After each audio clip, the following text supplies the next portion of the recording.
we want to give thanks and honor appropriately. Put your hands together for our guest of honor, Mr. Alonzo, Tambua, Moody.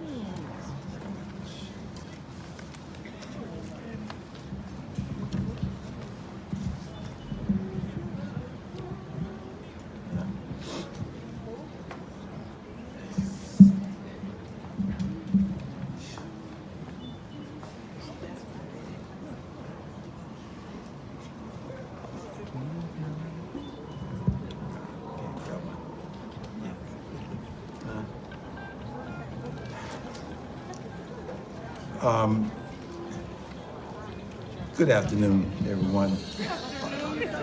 I am extremely humbled by all this. And I just can't thank you. I want to thank everyone, all of you who are out here. Especially thanks to the Board of Education, Superintendent, Commissioners, Commissioner Capers for nominating me for this, and all of those that support this. It's a very humbling experience, and I thank you. Just hearing, all the things, again, it's humbling, embarrassing, seems like. But I just want to say, like, this school, the Great Falls Academy, is a special kind of a situation, a special place. It really got started because we started a program called the Total Lifestyle and Support Program that was designed and developed to reduce the number of juveniles that was being sent to prison, to Jamesburg. Schools, it really got kicked off in 1986, but in '85, the Supreme Court under the Chief Justice Walentz had directed the counties to develop programs to reduce the number of juveniles that were being incarcerated. And during that time, Passaic County led the state in the number of commitments to the state home for boys and girls the last 13 out of 15 years. Passaic County was sending more kids to jail than Essex County. We were sending double the number that Essex was sending, and there's a tremendous amount of kids going to jail. So this Chief Justice, they directed the counties to develop programs that would reduce that number, and provided funds to the county. And through that, along with the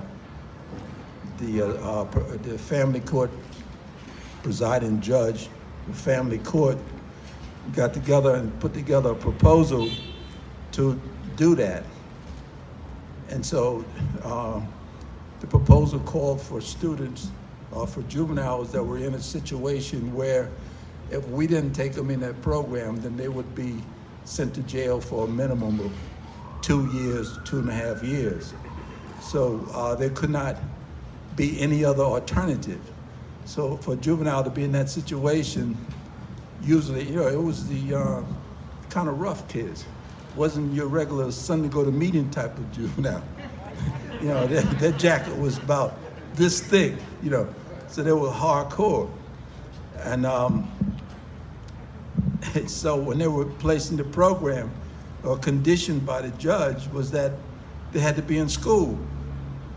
So those youngsters, when I would take them back to the school, try to re-sign them up for school, the principal saw them coming in, hell no, no. Said, no way.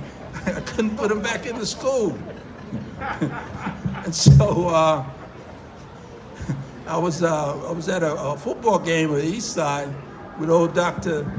Napier, and we were talking, and I said, Doc, I can't get the kids back in school. What do you mean? He said, the principal won't take them. They said, he won't get them back. He said, well, what do you mean? Well, I'll come by Monday and we'll talk and we'll see what we can do. So he came by, we were up at Grand Street at the time, and I had about 35 youngsters. He walked in, he said, damn, Al, look like you got pretty good control of them. What if I put a teacher here? I don't care how we do it, Doc, they need to be, we gotta be them in school. And so he sent a teacher there. And then, young white, first teacher was a young white woman from Mount Clair.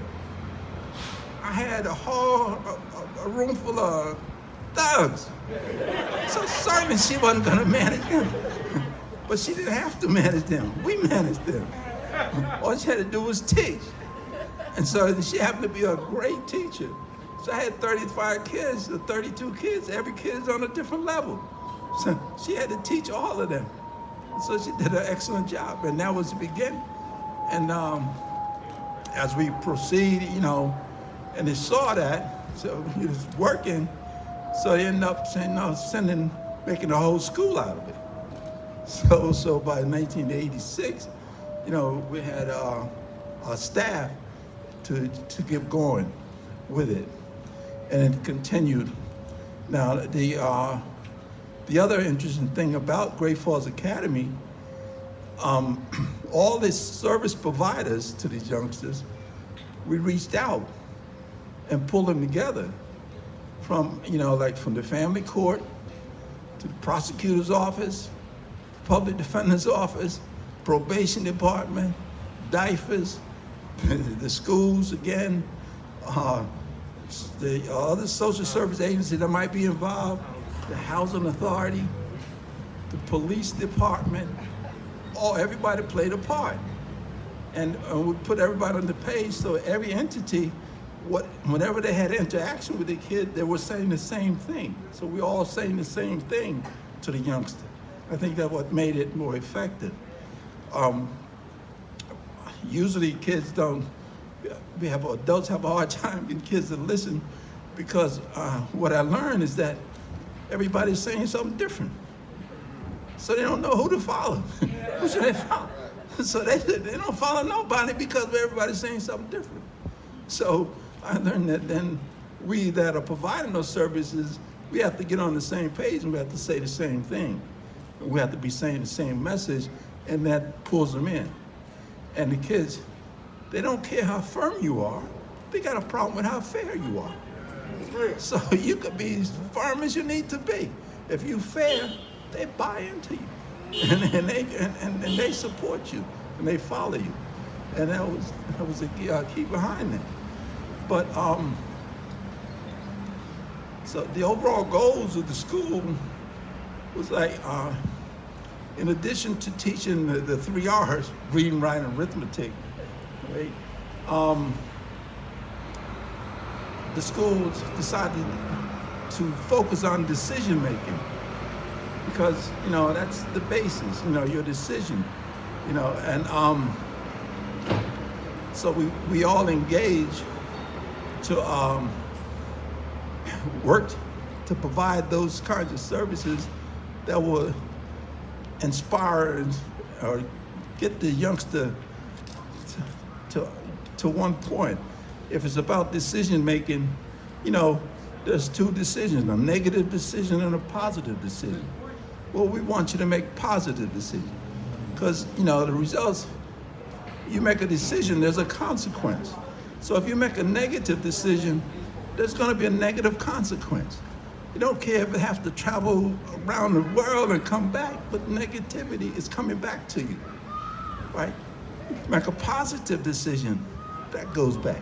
So whatever comes back is a positive thing. So I want your consequences to be positive.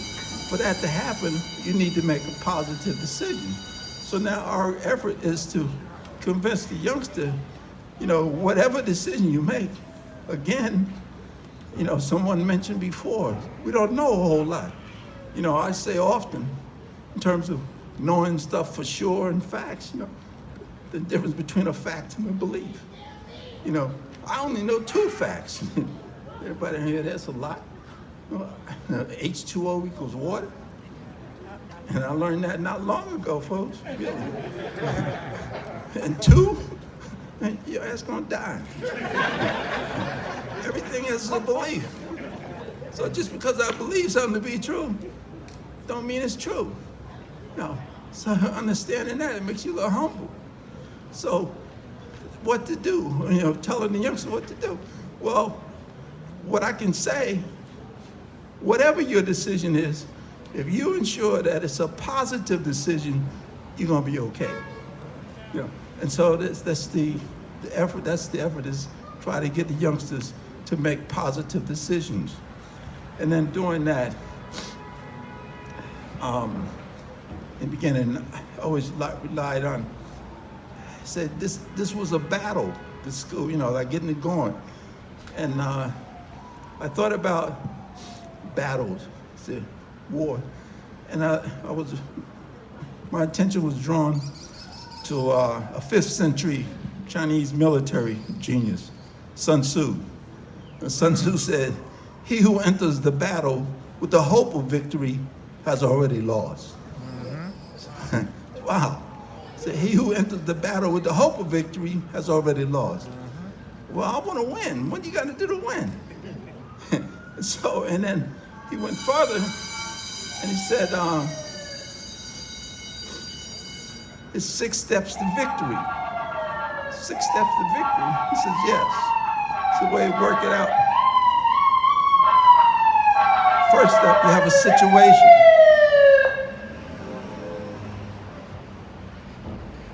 The 6 steps of situation: analyze, facts, analyst, plan, win.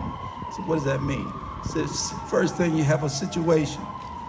The next thing you do is that you analyze that situation. Third thing you do is gather all the facts around that situation. Then you give it a second analysis. And then you develop a plan.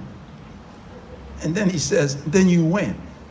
You don't say you go battle, he said, then you win. Teach us. So if you follow these steps, then you win.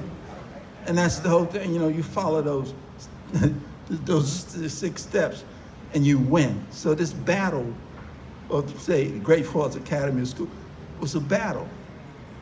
And followed in Sun Tzu, we win. And so say to the staff and teachers, it's continuous. This is a battle.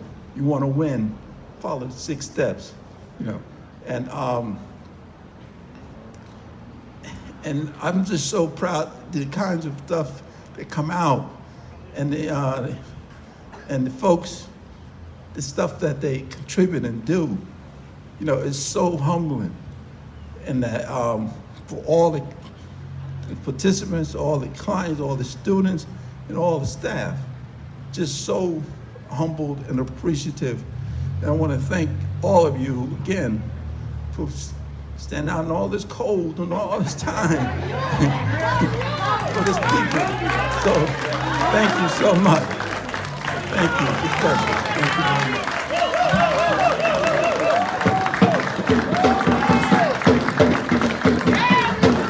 And please, I can't leave without saying, extra, double extra. So thank you so much to my wife. You just don't know how much she had to put up with. So thank you again. Thank you very much for that wisdom. So in closing out, I want to also offer